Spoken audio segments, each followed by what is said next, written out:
के कष्टों के दुखों को हरण करते हैं और ग्राह को मार करके भगवान ने गजराज की रक्षा करी। ठाकुर जी अपने भक्तों के लिए क्या क्या नहीं बनते। देवताओं दैत्य मिलकर के जब समुद्र का मंथन करने लगे, हलाहल जहर निकला। भगवान शंकर को भगवान श्री नारायण ने जगत के कल्याण के लिए पिला दिया। भगवान धन्वंतरी प्रकट हुए अमृत लेकर के, अमृत के कलश को दैत्य छीना झपटी। भगवान मंदराचल पर्वत को अपने पीठ पर ले लिए। भगवान का कच्छप अवतार हुआ और देवताओं को अमृत पिलाने के लिए भगवान मोहनी बने और दैत्यों को ठप करके ठाकुर ने देवताओं को अमृत पिला करके देवासुर संग्राम करा करके दैत्यों के बहुत दैत्यों का विनाश करा करके और देवताओं को प्रभु ने सुखी किया है। कश्यप और अदिति की वामन के रूप में भगवान प्रकट हुए हैं भादो शुक्ल पक्ष द्वादशी को, और भगवान ने दिखाया कि मैं लक्ष्मीपति होकर के भी मैं देवताओं के लिए मांगने जा रहा हूं दैत्यराज बलि के लिए, तो मैं वामन बन करके जा रहा हूं। भगवान कहे कि जो मांगता है उसको छोटा बनना ही पड़ता है। और भृगु कक्ष में यज्ञ करने वाले बलि के यहाँ भगवान पहुंचे हैं। दैत्यराज बलि ने बड़ा स्वागत किया है। भगवान से मांगने के लिए कहे, भगवान अपने पग से 3 पग भूमि की याचना किए। जैसे बलि ने बहुत कुछ कहा, लेकिन कहे कि मैं संतोषी ब्राह्मण हूं और 3 पग का उन्होंने संकल्प किया। 2 पग में तो नीचे ऊपर का सब नाप लिए और बलि को नाक पांव से बांध करके पटक दिए। दैत्यराज बलि ने कहा कि प्रभु आप से मैं एक निवेदन करना चाहता हूं कि धन बड़ा होता है कि धनी। भगवान के धनी बड़ा होता है। कहीं आपने मेरा धन नाप लिया और ये तीसरा चरण मेरे मस्तक पर रखने, ये चरण बढ़ेगा नहीं। और भगवान देखने में तो छले, लेकिन छले गए उनको सुतल लोक भेज करके और भगवान इनके द्वारपाल बन गए कि भगवान का वामना अवतार हुआ और मत्स्यावतार धारण करके भगवान ने सत्यव्रत राजा को उपदेश दिए। एक बात ध्यान दे, श्रीमद् भागवत के 9वें स्कंद में 24 अध्याय, 12 अध्याय में हमारे यहाँ पूर्णतम परब्रह्म भगवान 2 अवतारों को माना जाता है, श्री राम और भगवान श्री कृष्ण। तो 9वें स्कंद में 24 अध्याय और 24 अध्याय में 12 अध्याय में मर्यादा पुरुषोत्तम भगवान श्री राम के वंश का वर्णन है और 12 अध्याय में लीला पुरुषोत्तम भगवान कृष्ण के वंश का वर्णन है।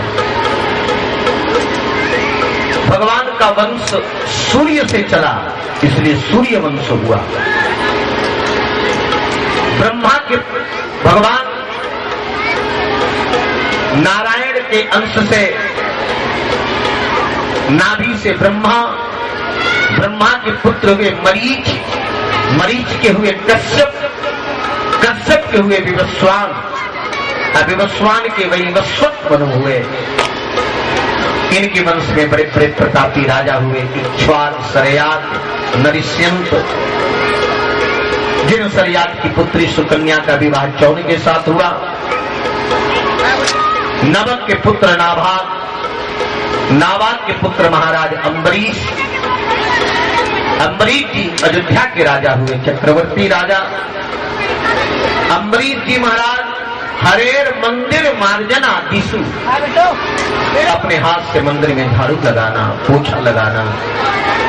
वर्तमान में तो वर्णन आता है कि महाराज अम्बरीश भगवान की सेवा के लिए अपने हाथ से चकिया चलाते थे और आटा तैयार करके भोग लगाते थे। एक बार श्री अम्बरीश जी महाराज चकिया चला रहे थे और अम्बरीश जी को चकिया चलाते समय कोमल तो थे, पसीना आ गया तो पीछे से भगवान पंखा कर रहे थे, पंखा कर रहे थे। अम्बरीश जी ने कहा कि प्रभु मुझे दीनहीन राजा के लिए आपको पंखा चलाना शोभा नहीं देता। भगवान के अगर चक्रवर्ती राजा होकर के तुम्हारे जैसे भक्त को मेरे लिए चकिया चलाना शोभा देता है, तो तुम्हारे जैसे भक्त को मुझको पंखा चलाना शोभा देता है। अम्बरीश जी महाराज इतने समर्पित थे कि ठाकुर जी अपने चक्र को उनके राज्य की सुरक्षा के लिए छोड़े थे। अम्बरीश जी की भक्ति और प्रशंसा को सुनकर के दुर्वासा के मन में जब द्वेष आया, जब परीक्षा लेना चाहे, दुर्वासा जी अम्बरीश को मारने के लिए कृत्या उत्पन्न किए। भगवान के चक्र कृत्या को नष्ट करके जब दुर्वासा के पीछे पड़े, दुर्वासा का कहीं ठिकाना नहीं लगा। अंत में दुर्वासा जब भगवान के चरणों में आए, भगवान ने कहा अहम भक्त पराधीन, मैं भक्त के अधीन हूँ, उपायम कथिष्यामि, मैं उपाय जरूर बता दूंगा, तुम अम्बरीश के चरणों में जाओ। दुर्वासा जी जब अम्बरीश के शरण में आए हैं तो अम्बरीश जी ने पूरी तपस्या को लगा दिया, भजन को लगा दिया, सारे अपने जीवन को लगा दिया, इस ब्राह्मण को शांति को लगा दिया। अम्बरीश जी के भगवत भक्ति से, अम्बरीश जी के समर्पण से, अम्बरीश जी की दया को देख करके दुर्वासा जी महाराज बड़े प्रभावित हुए। इसी वंश में महाराज सगर हुए, इसी वंश में हरिश्चंद्र हुए, इसी वंश में महाराज भगीरथ हुए, जिनके द्वारा गंगा जी लाई गई। जब भगीरथ जी महाराज गंगा जी को लाने के लिए तैयार हुए तो गंगा जी ने दो बातें कही कि मुझको रोकेगा कौन, और मेरे में पापी स्नान करेंगे तो मेरा पाप कहां धुलेगा।